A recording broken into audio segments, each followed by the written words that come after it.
Hi guys, welcome back to my channel. So today is just a quick little project share.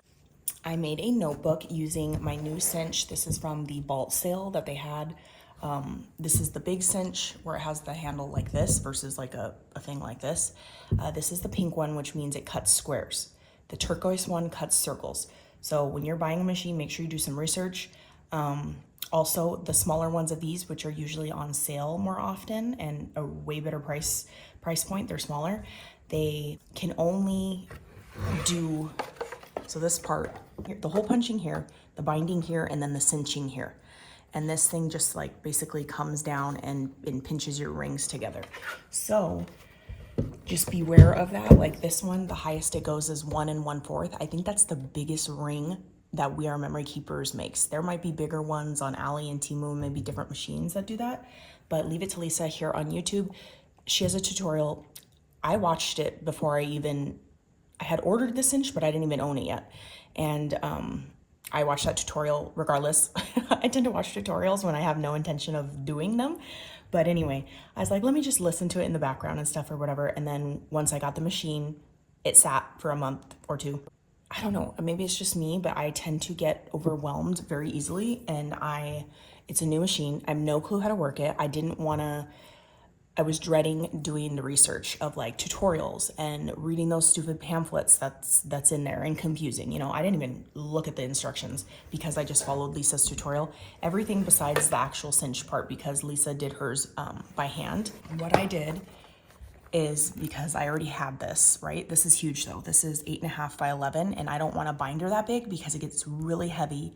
And I'm noticing with shipping and traveling journals, be mindful, the bigger you get, the more expensive it is for everybody else to ship it because this just gets bulky with cardstock and paper. You can imagine you end up shipping 12 by 12 papers, like that's how heavy it gets. So yeah, this I already had on hand from clearance and it has this beautiful white, thick enough for me at least. This is called, it says notebook paper, but it's definitely like a thicker textured paper for penciling, chalk, light watercoloring. So it's almost like a mixed media style paper. So I took it out of here. I cut it down vertically and horizontally to make it, I think it's on a 8.5 by 7.5. And I made this, you guys. I got asked to join a Halloween traveling journal. Like, how fun is that? I didn't even think of something like that. I was just stuck on the sisterhood of the traveling journal. But Deanna did a Halloween version, and you can kind of just wing it and go with what you want, Halloween related. So I used the old Paige Evans collection from last year. She's coming out with a new one. I'm so excited. And the colors they said are related to this. So I'm hoping that we can mix and match. I've never made a spiral thingy. Why did I gotta get all complicated? But I did, and look how stinking cute. Oh, it's hard to shake in there because this acetate is the Crafter's Companion. It's like a pack of 24. They had it on scrapbook.com. I bought this full price years ago. But the back side of this is a bluish oil slick spiderweb color. And I don't know which side is supposed to be the side you use, but I used the holographic side because her collection does have a holographic in it.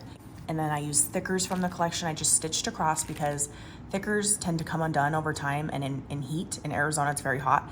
So not only did I barely art glue it down, and then I stitched it across as well. And then I used this fun embossed black paper. I just did some tearing, like a strip, you know, it's almost like a river. Like here's the beach, and then here's the water. That's kind of the look I was going for.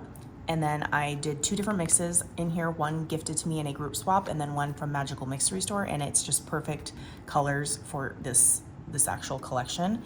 And then the rings, like I said, I needed a big giant ring for, like, look how wonky it looks, like how skinny it is compared to the rings, because with these things, they're gonna get massive. Like the books get so thick by the time you add cardstock and embellishments and stuff. So I did 1.25 inch ring in white. And these rings, this big ring, I don't know, like I felt like I couldn't really find a tutorial on how to like cinch it. They did it all fast in like some of the We Are Memory Keepers videos, but mine kinked like in multiple areas, like not a perfect circle, and then really bad up on this end. Hold on, let's try to find it. There it is. See how like a whole 3 or 4 rings are smashed, and I try to get pliers and pry it. This thing is so sturdy. You can't unbend this. Like, you absolutely cannot. I've tried multiple wires and tweezers and it started taking off that like coating, you know, the white coating. So I just left it, but I couldn't even bend it with pliers. 2 sets of pliers, I was yanking on it. I tried to stick something smooth in there, like a round pole thing, and bend it back, and it's not, this does not bend by hand. It's there. So it is what it is. It's my first journal. Hopefully my next one, you don't get any practice wires with this machine. So it's like, I just wasted wire if I were to undo this and do another one and potentially mess it up exactly the same. So I don't know if there's tips on how to like pinch their wire, because it's shaped like a big C and then it goes and pinches it down. I don't know, mine kind of just smashed it maybe. I don't know. But yeah, look how cute this is. Okay, so Lisa, I followed like her tutorial of like how to do the chipboard. And my problem is I don't have chipboard. I don't make mini albums. I don't do anything. I tend to save it sometimes when you get the scrapbook.com orders that come when they're lining their 12 by 12. So I had 2, I couldn't even find 2 that were the same thickness. So I think the back piece is thicker than the front piece. I don't know, but it is what it is. I stitched this piece. You folded it over. Lisa has the tutorial on like just how to, you know, glue this and fold this. My other problem, which I should have watched tutorials, is this paper. So this is a Paige Evans and this is a crepe paper, Beautiful Nights. So I scored it with my scoring tool, and I feel like just paper in general, it starts to crack on the very corners when you're bending it. Like the color comes off of like whatever the base color is, which is white. So it definitely has some distressing and stuff on the edges because it started, you know, basically it rips when you're doing it. I wanted to use a fancy piece of acetate. This has the hollow.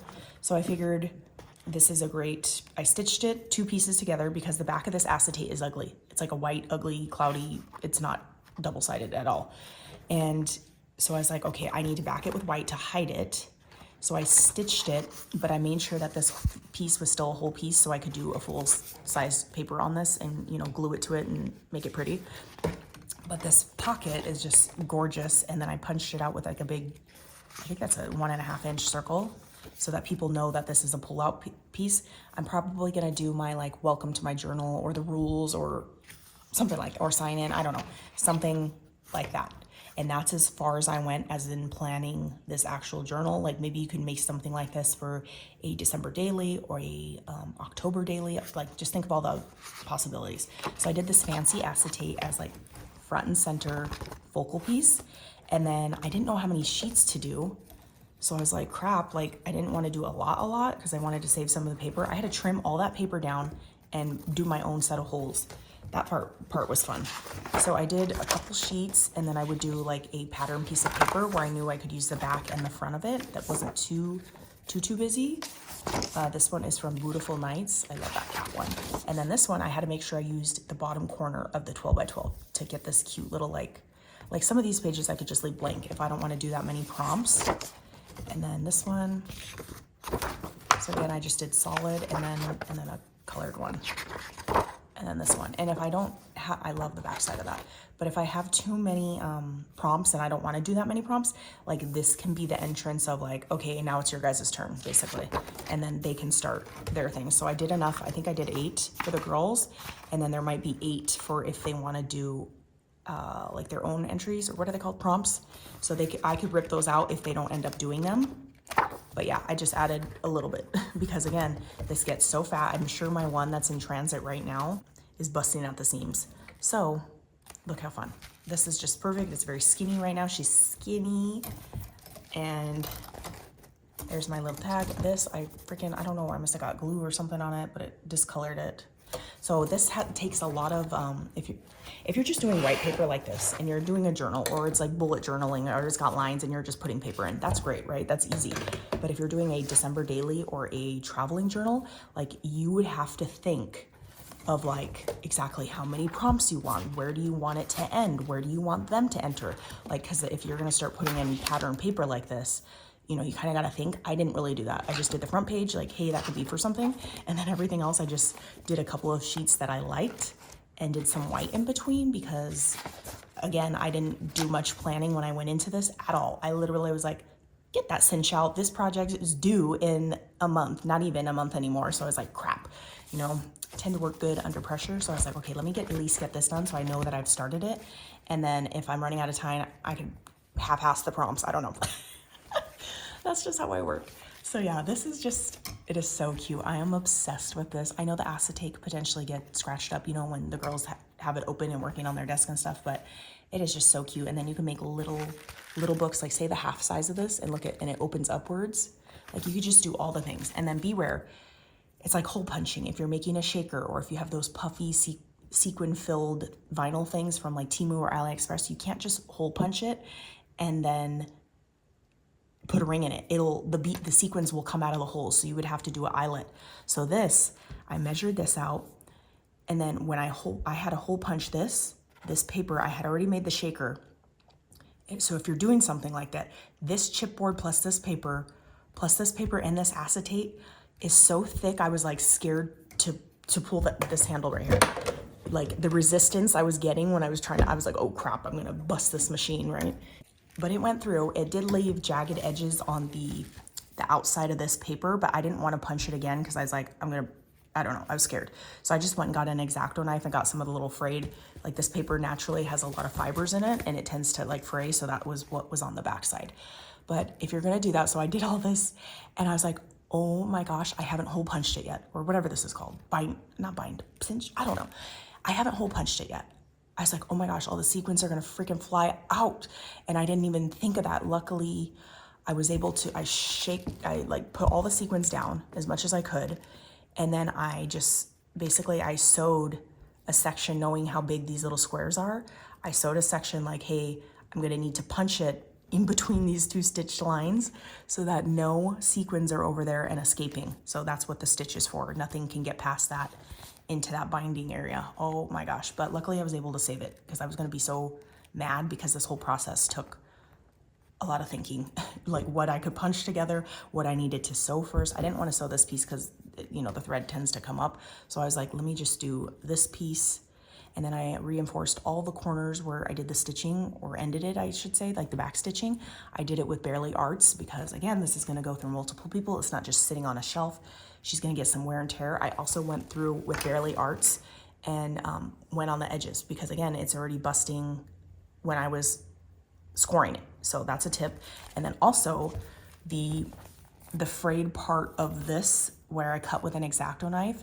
I also, you can see, let's see if it focuses. So when you're cutting through the chipboard, you can see the chipboard on the inside of this.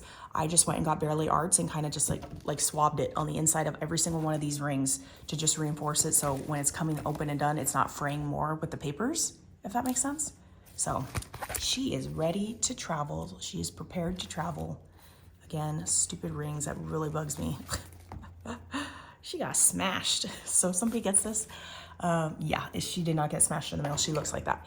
And then I think that's such a great idea with like a Halloween idea. Like, can you imagine you could do a Christmas version of this?